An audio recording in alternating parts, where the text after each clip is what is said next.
we are at the third of our three-part global community events, which is the Story Masters, Harnessing the Power of Your Story to Create a Positive Change. And we had some great sessions earlier this week. We heard from Dr. Pignolo. We watched a recording of his presentation from the family gathering, and then he joined us for some live Q&A, which was really good. And then Melissa, the family services coordinator at the IFOPA, did a session yesterday on ways to make our food more accessible for people who have limited jaw mobility. So that was a great time to be able to see Candace do a flattening demonstration, and Melissa herself did a whipping demonstration. And today we are going to really dive deeper into another one of our IFOPA family service programs, which is our Advocacy Series. So during the in-person family gathering, which is what this little mini global community event series, we're trying to really carry over some of the core components of the family gathering and offer them for our global community virtually. And this workshop that I led during the family gathering really stems from our Advocacy Series program. And it's a program that is relatively new to the IFOPA. We started it in 2021. And it really came about from the experience that myself and the family services coordinator we had at the time had of just meeting with families and really noticing that those families who were able to speak up and ask for change or collaborate with the different support people they have in their support systems to get those ideal outcomes, we're just having, on overall a more positive experience and various aspects of life. And so we wanted to make sure that the rest of our community knew how important that was, and we wanted to provide them with the insights of some of those community members who are really excelling at advocacy, and also with some of the basic tools. So we've done a number of different topics, which I'm going to touch on in my presentation today, but this workshop was this year's family gathering take on that. And the purpose of our time today is really to be collaborative, to grow as advocates, because for some of us, you may be a natural born advocate, but for others, and myself included, it's a challenging thing to kind of speak up and have your needs met. So I have a brief survey that I'm going to share, and I'm wondering if you can all kind of answer to let me know, where you feel like you are in your advocacy or story sharing journey. So when it comes to advocating, are you someone who, you know, is a pro? You feel really confident, like you're able to share with ease when you need to speak up to have your needs met? Are you an amateur, someone who's newer? You can do it, but you don't necessarily enjoy it. Or are you a beginner? So you have really never done it. This is your first introduction and you're not really sure where to begin. So if anyone wants to share kind of where they feel like they are in that journey, that would be great. And I'll give people just a minute. I know some of us are just joining, so thank you. I've been trying to do a little bit of housekeeping to get us started so everyone has a chance to get in, but great. Okay. Well, I'm going to go ahead and I'm just share these results briefly. So we had just a couple of people complete it, but 2 of the 3 said that they feel like they're a pro, they're confident. One person said they're just kind of beginning to share, which is totally understandable. I'm surprised, honestly, that we don't have anyone who felt like they were a beginner, but I guess it makes sense because a lot of even the diagnostic journey can include advocating and really speaking up to share how you're feeling and whether or not the diagnoses you're receiving, which I know a lot of times, unfortunately, they don't match up with what your experience is. So that's really interesting. I'm glad to hear we have some veteran advocates with us today. So we're going to dive now into a little bit more of our content. I think we just have maybe one person who needs translation support. Melissa's going to get you that link in the chat. And if you want to stay on mute during the talking time, just in case there's any background noise, that would be greatly appreciated. But if you have questions, feel free to send those in the chat and we'll definitely have time to connect after we go through today's agenda, which is the three points. The first one is that just to really emphasize and understand the value of your story and how important it can be in impacting the outcomes of everyday life. So that's the first thing we're just going to do. I find that a lot of people, before they're maybe motivated to do some of the work, and it can be challenging work, especially if you are in that more amateur beginner column where you feel like this is outside of your comfort zone. It's really helpful to know the why of like, why should I be doing this and how is it going to benefit me? The next thing we're going to do is look at some of the do's and don'ts for telling your story. So I think there's probably a million different pieces of advice that people could give you when it comes to storytelling. And this also is going to vary a lot based on the situation or the context that you're sharing in. But I pulled aside some basic tips that I feel like apply to the most common situations that our community members are advocating in. So we're going to go through some of those. And then lastly, we are going to practice. So I have a couple different examples, really looking at different contexts, 2 different times where we might be sharing our story or advocating. And we're going to do a practice for each one of those. So to start with, let's talk about the power of a story. So some of you may have heard this before. If you want to change someone's mind, you first have to change their heart. I really love that quote. I think it is a good reminder that humanity, our connections to one another, is such a powerful tool when we're going about seeking change, especially because a lot of times, for our families, the person on the other end is going to maybe have to think outside of the box or take a step further in order to be able to meet our needs when we're asking for changes to be implemented. Unfortunately, a lot of our world does not live or think in a disability accessible way. And so people have to kind of sometimes push themselves to make things more accommodating and to be willing to make those changes. So when we're doing that, storytelling is one of the quickest ways for us to connect with that other person. Through these stories, we can kind of harness that humanity that I was mentioning through connections or different shared experiences that may help them just understand sort of our viewpoint. And then also, if we're thinking about it from a neurological standpoint, it is really helpful to share a story because it helps people make sense of the way we process the world. We are given so many different pieces of data and our brain is constantly working. Sometimes it's working really hard, especially if we're in a situation that is already sort of stressing us, or being asked for more than we have available at the time.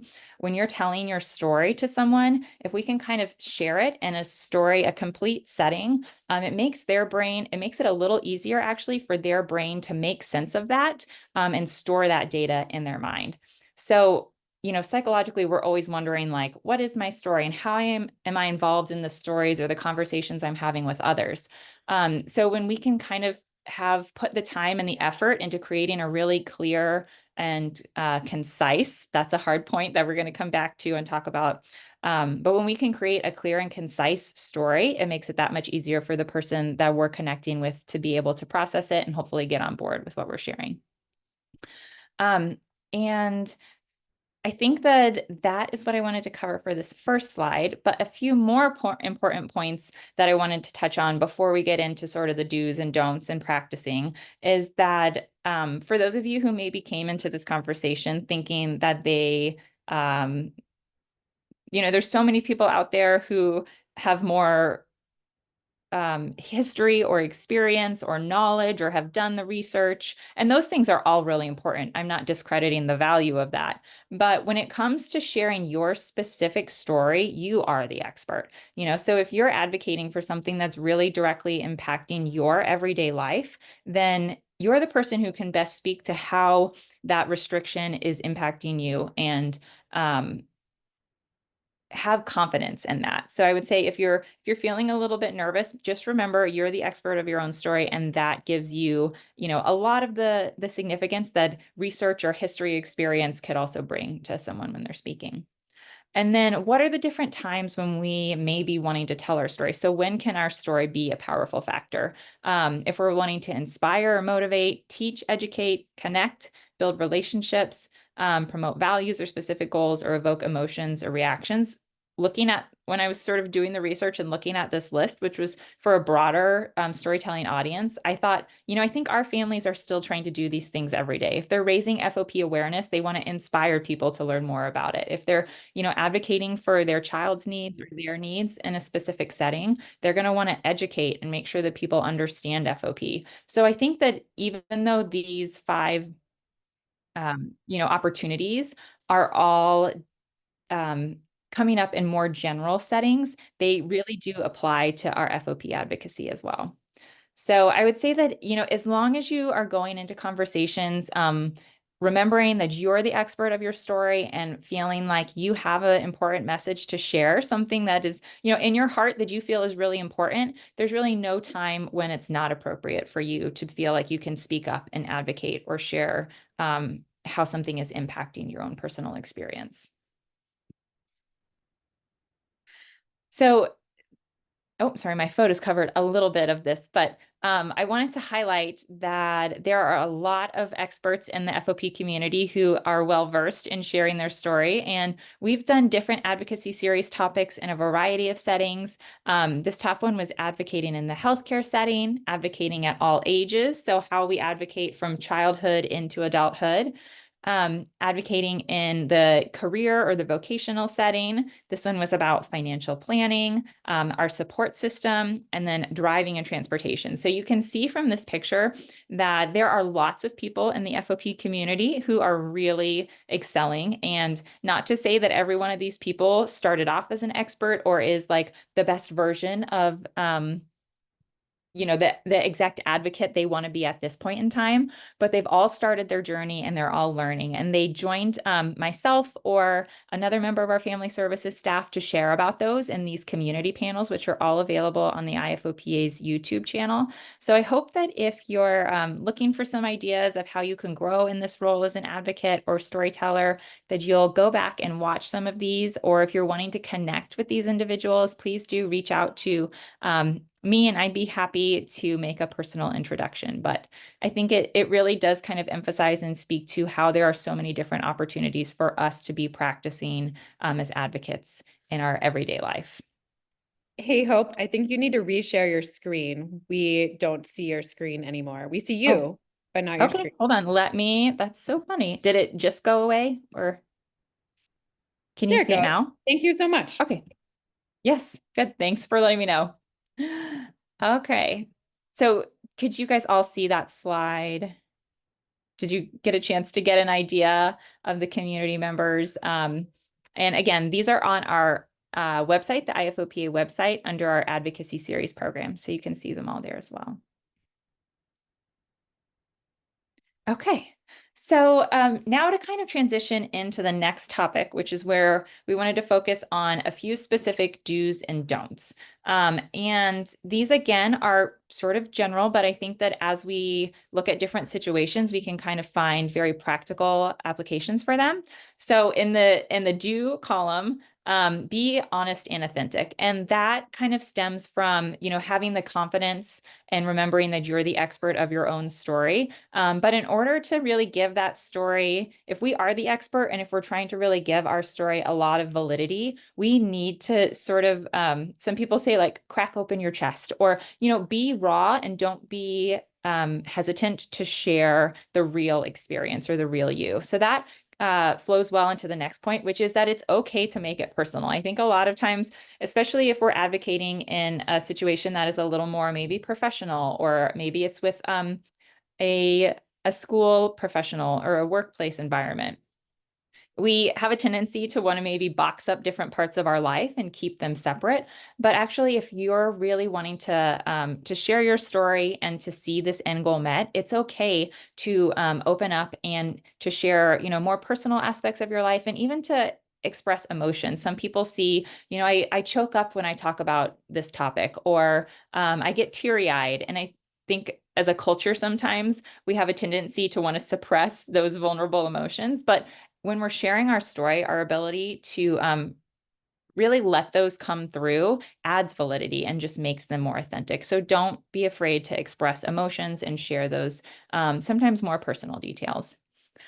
And then remembering to connect our experience to our talking points. So we're going to talk about brevity and how important it is to be concise. And I think this is a really important part of that is that if we're sharing an experience, we want to kind of think about, is this experience or this story that I have, how does it tie back to maybe an ask that I'm going to make or to the other more meaty points that I'm going to be making in my story or in my conversation with this person. And then we can really sort of emphasize, and I think, I spoke about how our brains are constantly struggling to process all different sorts of data. We hear noises, we see different visuals, and the having taglines or flagging, which we're going to talk about in the next slide, are really helpful ways to kind of tie back to those talking points or those really critical experiences we're wanting to connect to the talking points.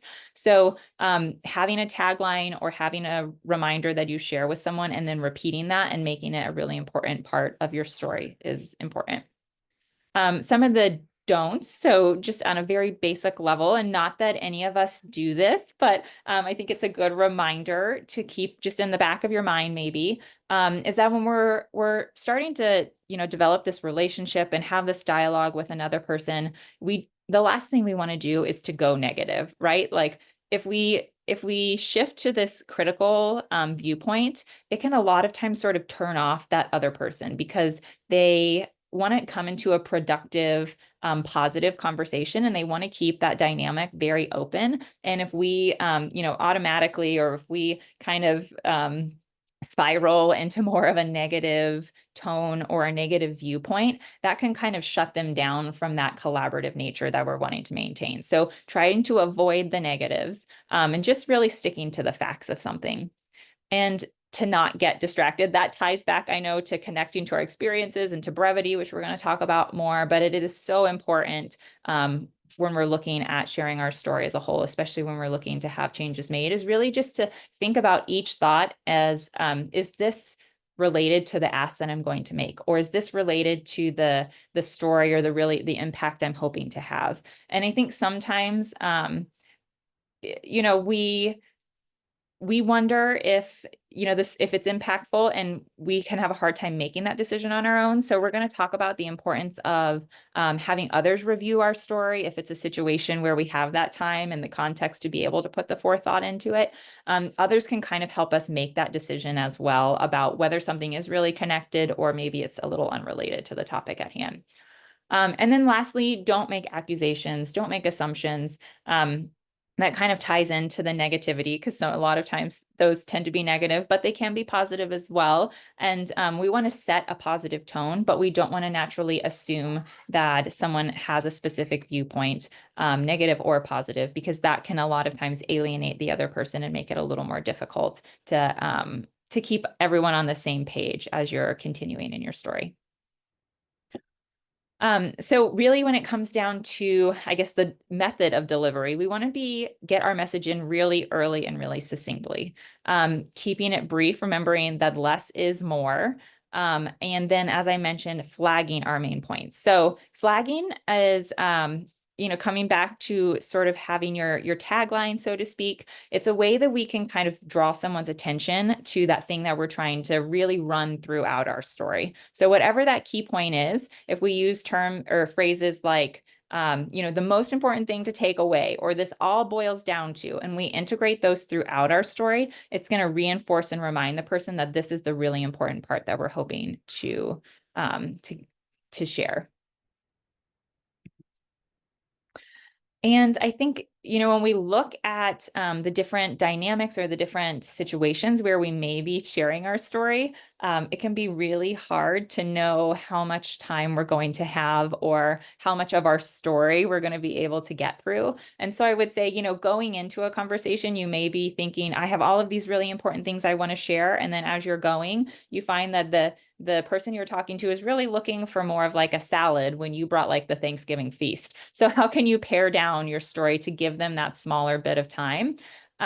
This can be really hard to do, especially, when I say it's so important to come sort of raw and vulnerable and bring your true and authentic story. And leaving parts of that out can be really challenging. So I want to just acknowledge that first, because I'm not saying that that's going to make it any easier, but being aware of some of the sacrifices that we may have to make in our own sort of opinions or ideas of what's really important, is the critical first step to being able to cut some of that out.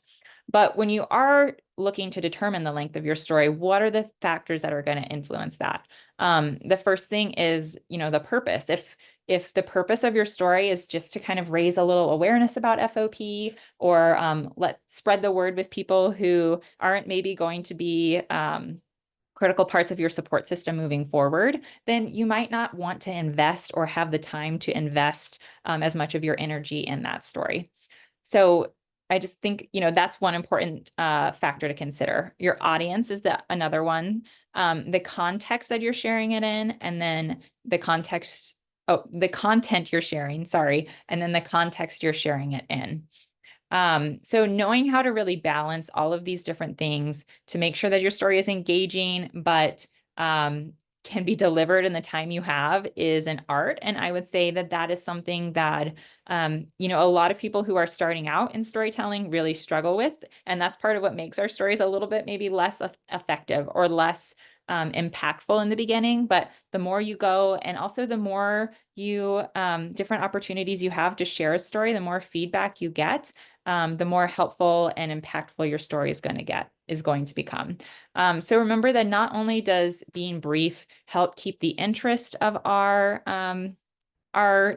conversation, the person we're having the conversation with, but it also can help motivate them. Research and studies have actually shown that the more simplicity and briefly we're able to share something, the more motivated a person is going to be to get involved in acting on that.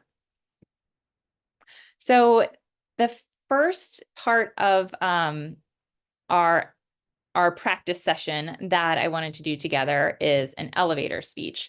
Or an elevator pitch, sorry. And the whole idea of an elevator pitch is that it's a really brief, so 30 seconds. Think of, the reason it's called an elevator pitch is because it takes roughly that amount of time to travel in an elevator from one floor to the next. So that's sort of what we're going for, is that it's a conversation or a pitch that you're making with someone who, you have a very brief amount of time with, to talk with.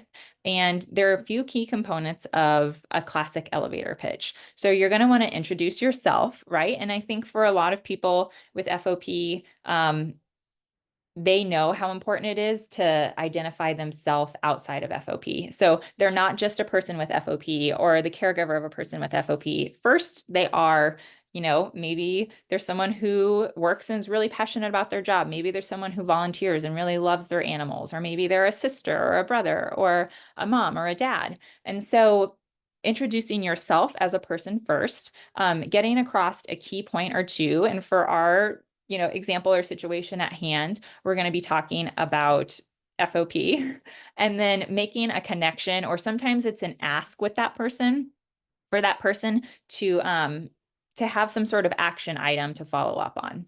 So when might we use an elevator pitch as part of our FOP advocacy? A lot of times, especially during FOP Awareness Day, I know people are wearing FOP bracelets, or they have different awareness cards that they're sharing maybe in their community or in their workplace or healthcare office. And so people are hopefully asking you, what is FOP? And so in that situation with strangers you meet on the street or whoever it is, it's nice to have this elevator pitch ready to go. People may sometimes ask about different assistive devices. I know sometimes if there's a kid at the park who is going for a walk in his wheelchair, other kids may come up to him and ask him questions about that. Or during cold and flu season, a lot of times the mask, or asking people to take extra precautions when coming to your house, or when you're maybe out in public, can create some situations of question. And so it's really a nice opportunity to be able to do a quick elevator pitch to share, why it is you're asking them to take these precautions, or you yourself are taking these precautions. I'm curious to know, and I have another poll here. Would anyone like to share, different situations or topics, areas of their life that they have advocated in? Maybe you're doing the elevator pitch, or maybe it's been a more extensive story that you've been sharing. Does anyone want to share examples of different areas of life that they have maybe used this in? You could put it in the poll or in the chat, whatever is most convenient.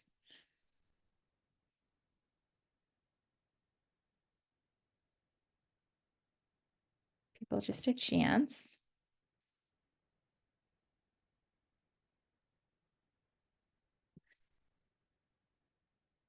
And this, I hope, is something that you've all done already. So when we move into the next exercise where we're actually going to be practicing this together as a group, I hope that it's something you'll feel a little more comfortable in. But I can't emphasize that this is a really good, if you haven't already done that, if you don't have something you've already practiced where you feel really like, okay, this is an exercise that I already kind of have under my belt, that it's something that you will practice, because I can't emphasize how important practicing is, especially for something like this where you don't really have the time maybe to think in the moment about what you want to say. It's not like the next scenario we're going to talk about where, you're planning, you have this thing you've written out and you've been able to go back and review and ask for feedback on.